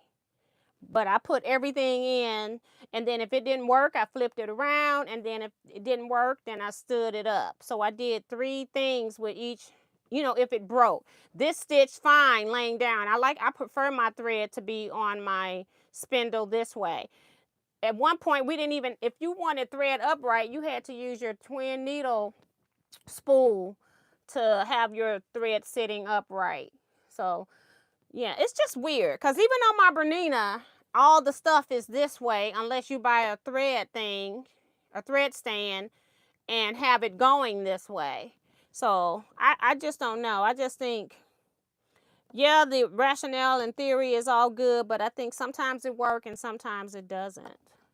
So I'm just going to put these back. I just have basic thread out that I use for labels. I just pick one color based on my label. This was a test. That's where that other spool was. And this thread's about, I didn't even realize I was about to knock this off. I just dropped some spools. I had pushed that all the way back to about to knock the thread spool off. So yeah, but I'm glad it's machine embroidering without breaking thread. I'm glad it was me. I almost feel like I might need to type a note and put it in here to say use underneath guide. They got little grooves right here, but when you look at them, yes, it's going on top, but it just weird, and you're not really paying attention. I might need to put a little note on it or something. So that's the only thing tricky about this is the thread, the needle tension guide. Got a piece of thread right there. This spot is closed, thank goodness, because I read that part when I first plugged this in, it was squeaking, and I went and got some oil. For those that missed the oil that I got, what did I do with it? This right here is turned backwards. I'm looking at the back side. I got some clear synthetic grease, and it's called Triflow, and you just put a little bit of this onto the tip of a Q-tip, and you just run it into the grooves here. So I was really happy with that because this stopped the squeaking right away. My arm, because this machine hadn't been used in a while, the arm was also squeaking too. I mean, not the arm, the flywheel was squeaking. Now that's since stopped, thank goodness. I'm trying to figure out now. I can't remember how to get the hoop off. I need to set it back down here so I can put it in the case. But it's just been a little while since I've done that, you know. And I think I have to put this back on to do that because more options will come up when you put it on, I think. Oh, it's up here. I don't have to have that on. It was up there. I just need to park it. See, and it squeaked a little bit right there then. So I'm going to put some more oil on here. It hadn't squeaked. This is the first time it squeaked. But since I'm about to put this in storage, I want to put some oil on here. Because I don't want to pull it out and it driving me crazy again. So I'm just going to put a little bit of this grease on here. And it doesn't take a lot. Well, maybe it take, like I said, I might put a little bit more. Because it might take a little bit because, like I said, this machine sat for a while. It was the mother's machine. And then the daughter, I think the mom, I don't know if she passed or she's not able to sew anymore. But she was the one selling the machine, so. And so they didn't know anything at all about the machine.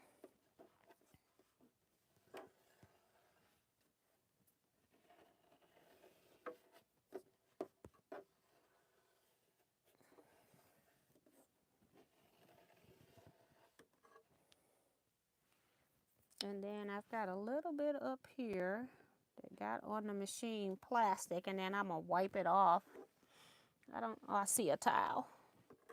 Yeah, so you just got to take care of them.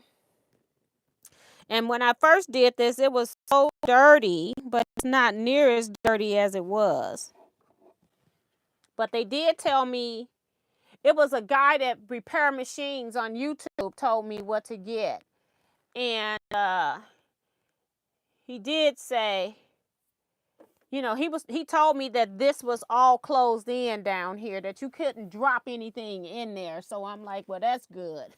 So you're only oiling what you need to oil. So now I'm just wiping the plastic where the grease may have touched the plastic, just to make sure. And then get a different spot.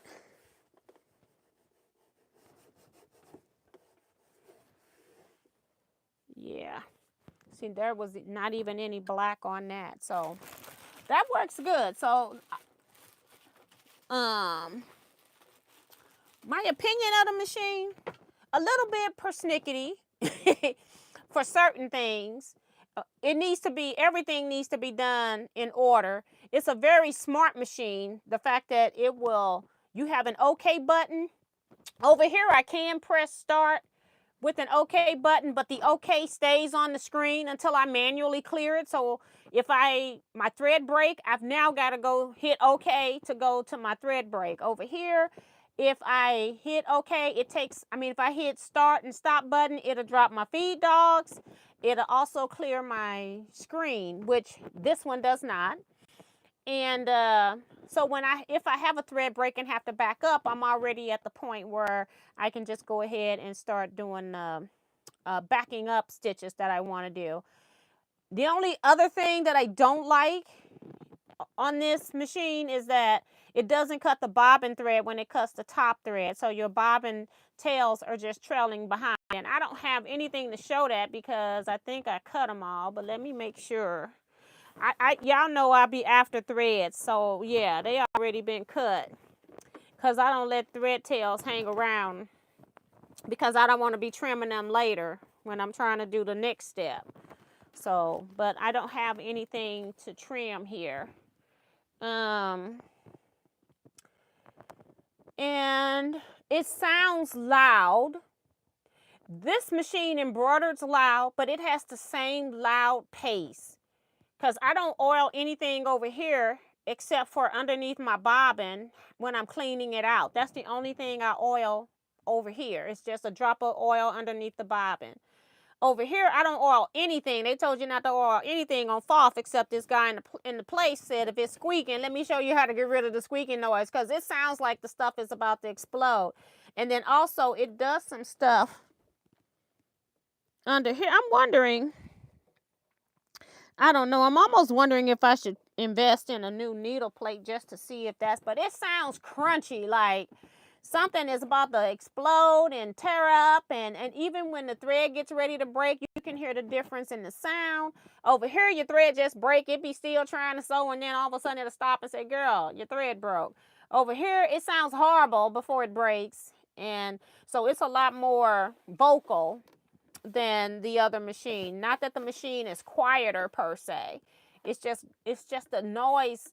It's not a noise that you can comfortably sit in the room and say, oh, that's okay. It's like, no, I need to check that out. But I'm backing up because I don't know if the needle about to break, kick the frame out at me or whatever. You know, it just sounds horrible. It doesn't sound good. But I like the end result of what the Pfaff is doing. I think it's a very pretty, sleek machine look to it.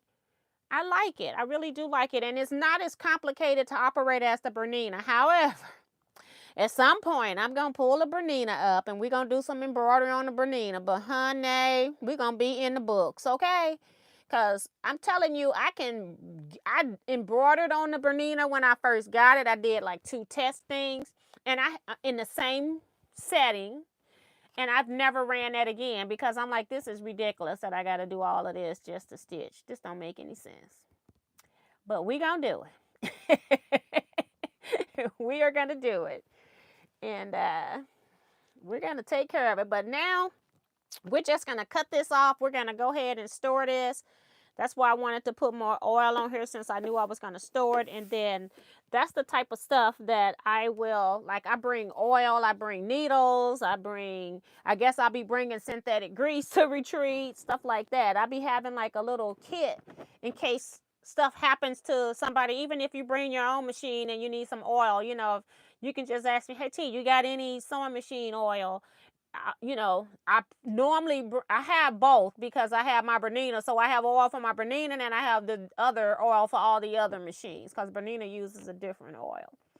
So, you know, I have certain things that retreat. So if you ever need some of this type of stuff, I have it available. I shouldn't need synthetic grease because I don't plan on bringing this unit, this part to retreat unless we are doing an embroidery retreat, which a lot of people don't have an embroidery machine, so I don't know why I would be doing that, but you might need it if we're doing an embroidery demo, maybe. Showing you how to do something in the hoop, hands-on. And then people might want to try it, you know, throughout the rest of the retreat where you can take the opportunity to go see if you can learn how to do it.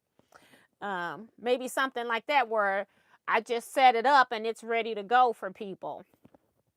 So that's the only time I can see having an embroidery machine at a Teaquilts retreat.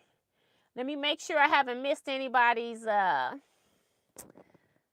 comment. Susan says that she's a Pfaff girl. I just got another one used, so new to me. I have my original, still using it. Very pretty flowers. Thank you. Chris says machines are temperamental. They have preferences just like people. Exactly. And that's any machine. It's gonna be a little bit persnickety, like that thread was cross round. But the book don't say don't put the small skinny spools on there. They just have the medium size spool that I showed you. They have that size on there. But when I got the machine, it had brand new Robertson Anton thread, which I thought I took out of the case of the embroidery on, but I haven't been back over there to look and see. I thought I took it out, but it could all still be in there because I wasn't a fan of their thread. And it wasn't that they don't have good thread, it's just that I have all this sucky thread. So what do you think I'm going to use if I need to use some thread? I'm going to use this sucky thread because I need to, you know, use it. You know, I remember when I first got my embroidery machine and I was doing a design that needed 30 spools of thread, and I had paid about, I'm just going to guess and say about $75 or more for the embroidery design. It was the Statue of Liberty, and it had all of these different spool colors so that it could show you the gradation and color in the design. It's beautiful when it's stitched out. But I remember being in the store and buying the small skinny spools on sale and still spending about $130. And then I had somebody ask me how much would I sell that for. I said, do you realize that I had to spend $130 in just thread? I may not have used all the thread, but I couldn't do the design if I didn't have all the thread.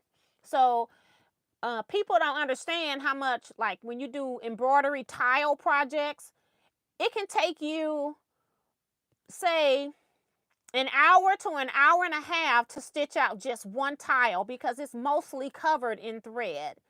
And people don't understand that when you're telling them what the price of something is, especially handmade stuff. They think it's cheap because it's handmade. So I bought almost every color of thread in the small ones after that design so that I wouldn't have to be running to the store or not able to do designs because I really like tile designs and I wanted to make sure that I had enough shadings of red, shadings of orange, shadings of yellows to go to make sure that when I did that design that it was going to give me the depth that I was looking for in those designs. My Statue of Liberty is hanging on the wall somewhere in this house. If I think about it, I'll take it down and just show it to you all one time. But I love tile scenes, but they take a lot of time and they take a lot of thread. So that's why I have so much thread. I got thread over here that you all can't see, but it's mostly silky, larger spool. And then I've got a few over here, 4 of them that are twist threads. And I'm not sure who manufactured that, and I can't reach it without knocking this thread stand down, so we're not doing that. I'll have to see who that twist thread is by. It's Superior Threads, twist thread, which means that they took like 2 threads and then they twisted them together to get a color so that it has a little bit more depth. Instead of saying just a flat purple, it might be a medium blue with a navy blue. And so then it's got those 2 threads twisted together just to give it a little bit more depth. But I got 4 large spools. It's the size of this. of that over there, okay? Yeah, ain't even opened. It's like I'm not trying to buy any thread, so that's why I haven't switched over to any other brand of thread, because I'm trying to use all this thread that's around my room, and then like I still got this out so I don't forget that I got thread to go in there when I get empty spaces, you know, when I run out. But like I said, at this time, I'm mostly doing things where, you know, long as the thread is orange or if it's blue or whatever, it doesn't have to be a particular, I don't need 5 shades of blue. So I just pull whatever color I want to get off of the spool, and I mostly use that sometimes. So, yeah. Yep, I need to put this thread back. I don't know where this one came from. I don't see an empty one. I don't see where it came from. It can go on the back, though, once I stand up to do that. But that's going to be it. Let me make sure there weren't any other questions. That's what I was doing. And Chris says that her Pfaff machine is older than dirt and still sews like it's brand new. This is the one that when I started doing research on, that they said they kind of rushed to market. But I also feel like, you know, I don't have a date when it was made. I just know what year the machine itself was made, and it doesn't tell me how many years they made this machine. So I'm not really sure how old this machine is. They were made in 2008 is when they came out. And so they made the test models in 2007. And I'm sure this person didn't have a test model. So I'm hoping that whatever issue people had with the thread breaking that they had to get the 5.5, I'm hoping that the 5.0 was just automatically redone as they were continuing to make machines. So people were having difficulty with certain things. But I love the appearance of this machine. I think it's beautifully designed. I like what it does. I feel like it sewed very well for me. The bobbin wasn't a super small bobbin. It was just your average bobbin. I think it's a size J bobbin. So it held enough thread. I wasn't changing thread all the time. But I just didn't like that it was so loud and crunchy, and then that it doesn't cut the bobbin thread when it cuts unless you hit the scissors manually. And then when you go to sew, you better remember to pull that thread through the needle a little bit. Even though I had about this much thread, I'd say about 2 inches of thread, it needs more than that if you cut the bobbin thread. Then when it jumps the stitch with the bobbin and it's stitching over itself, it's still making clunky noises when it's doing that. So it's just weird. A few things with this machine that should have been obvious to the people when they were running it, that they should have fixed before they put it out. But I don't know if this is like one of their first level, because it won the Red Dot Award for the machine at the time. And I don't know if they were just rushing it to production like what people were speculating, and they just didn't fine tune it. But I'm like, I can hear this stuff, and you all thought that was okay. So it's just weird what's acceptable and what people hear and don't hear. So,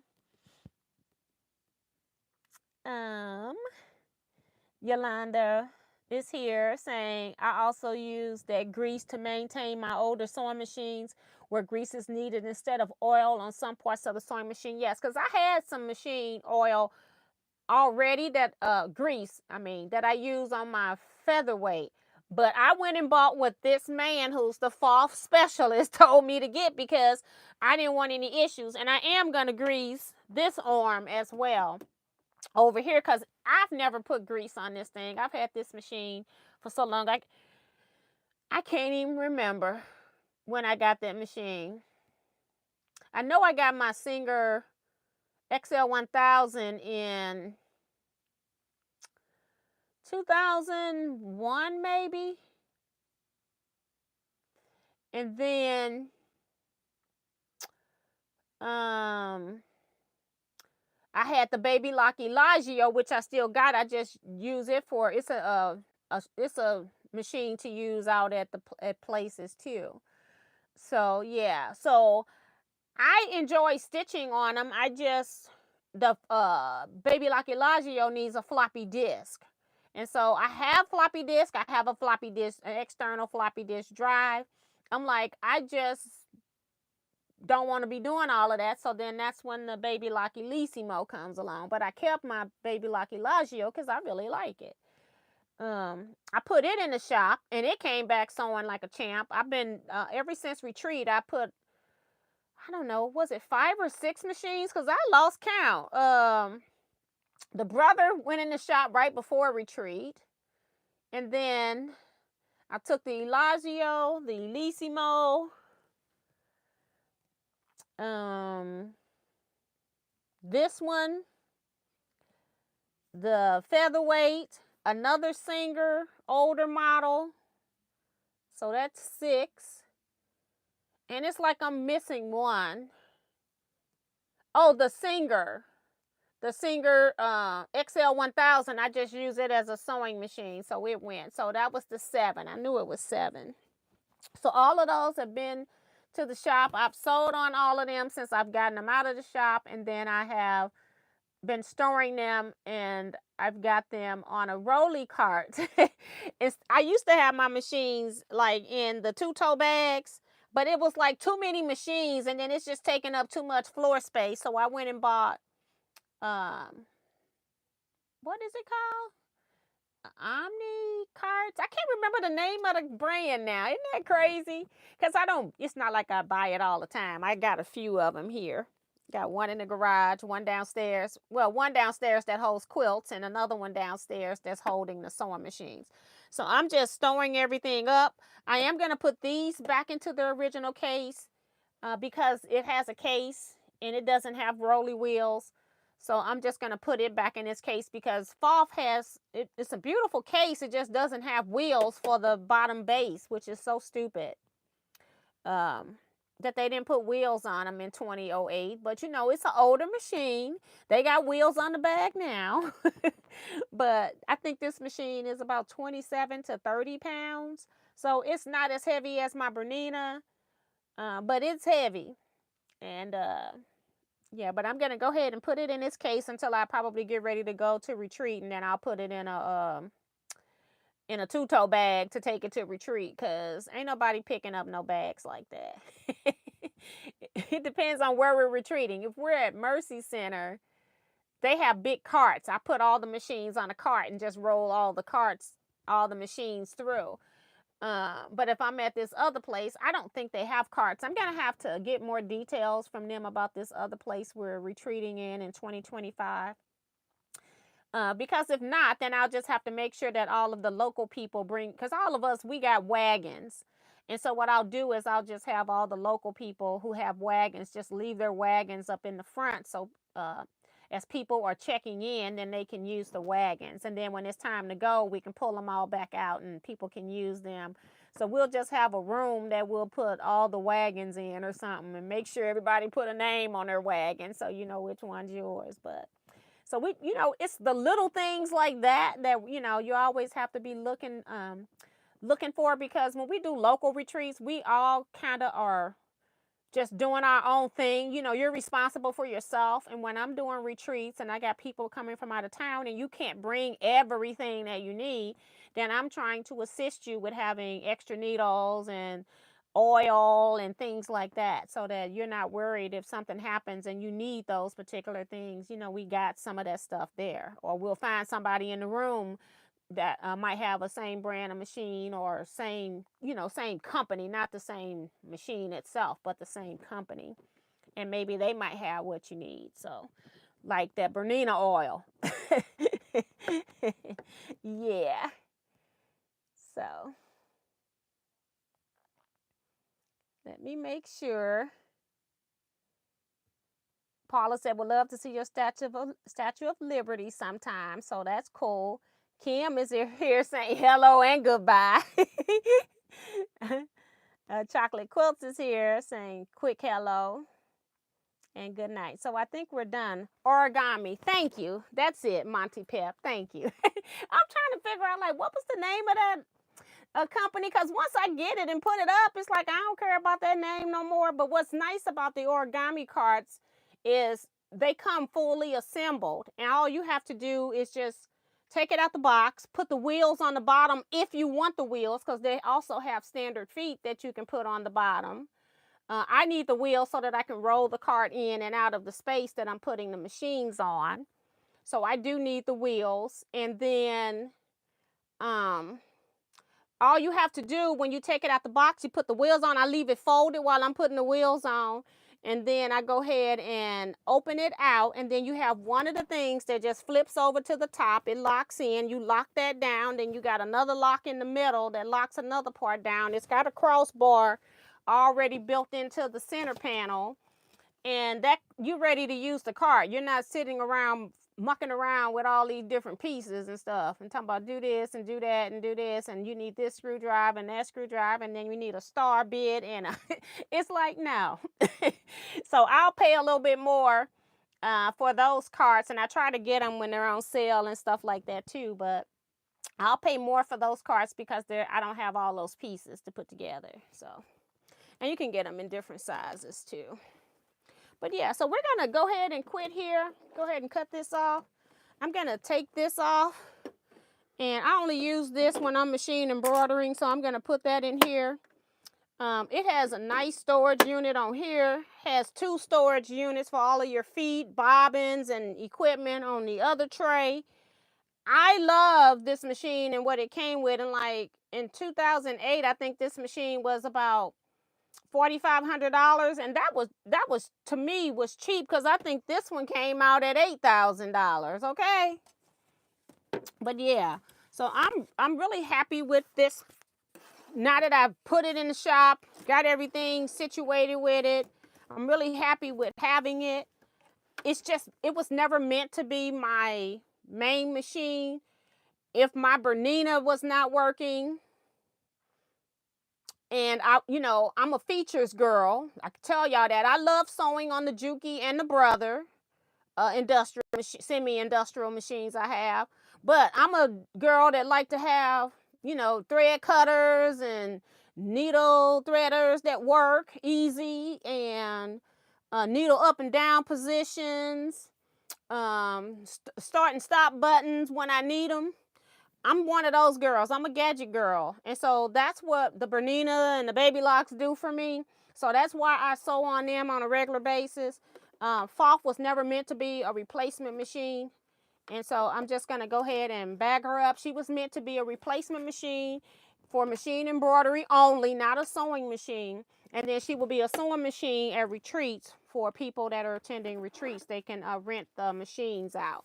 So that's what this machine was purchased for. My husband, he's like done with me at this point. I told him I'm not buying any more machines. I did explain why I bought this machine, because when they told me this at the dealer, because I wasn't looking to buy another machine. But I always wanted a Pfaff embroidery machine, but I bought a Pfaff regular sewing machine because one of my customers, we made a deal. So I went ahead and did that because I didn't pay any money for that Pfaff. Technically, I just did some labor. And so when they told me about this machine possibly going out, and I go, oh no, I can't be stuck with doing embroidery just on the Bernina, because I don't want to, because it's too complicated. It's too many steps. I want to be able to cut a machine on and almost just go in and be machine embroidering, because most of the time I'm just doing my quilt labels, and I just want to pull it up off my flash drive and just get right to sewing. And I only have to hit 2 buttons over here to do that. Over here I have to hit a couple more buttons, but they're not as complicated as Bernina. The only thing I wish is that they had words with the icons instead of just icons. So that's the thing. So that's going to be it, guys. For you all that are still hanging around here with me, I appreciate it. Y'all know I can be long-winded sometimes, and I want to give you a true, honest opinion of the machine. And I'm sure this, like I said, 2008, I'm sure Pfaff has even better machines. I love this machine, and I'm sure I would really be in love with a newer model Pfaff. But I like the fact that you can buy an older model machine from a reputable company, and it still is a decent machine. We put too much in the trash, and I'm not interested in spending $20,000, $30,000 on an embroidery machine, which is what they're kind of asking for some of these machines now. I'm not interested in that. So I'm going to be buying old stuff when my stuff go out, because I'm not going to be buying brand new anything. So that's going to be it, guys. Thank you all so much. I will see you Saturday at 8 p.m. Central Standard Time for 2-hour live sewing chat. We're going to be working back on those roll cotton ball blocks. I got another 5 to do, and then I need to sew some half square triangles. So I don't know if I'll get to all of that. Probably not, because 5 seems to be what I can get through while I'm chatting and sewing with you guys. So we'll be figuring out what I'm going to do with the missing half square triangles I haven't sewn, that I thought I had sewn, but apparently I did not. Because I got 10 more of these blocks to make. I moved this because I had the long arm up here. We got 10 more of these blocks here to make. I got pins all in this board. I'm trying not to stick my hand in the back. So this is part of roll cotton ball. That's what we're going to be working on. So yeah. So I will see you all then. You all stay blessed. Be safe, everyone, and quilt out.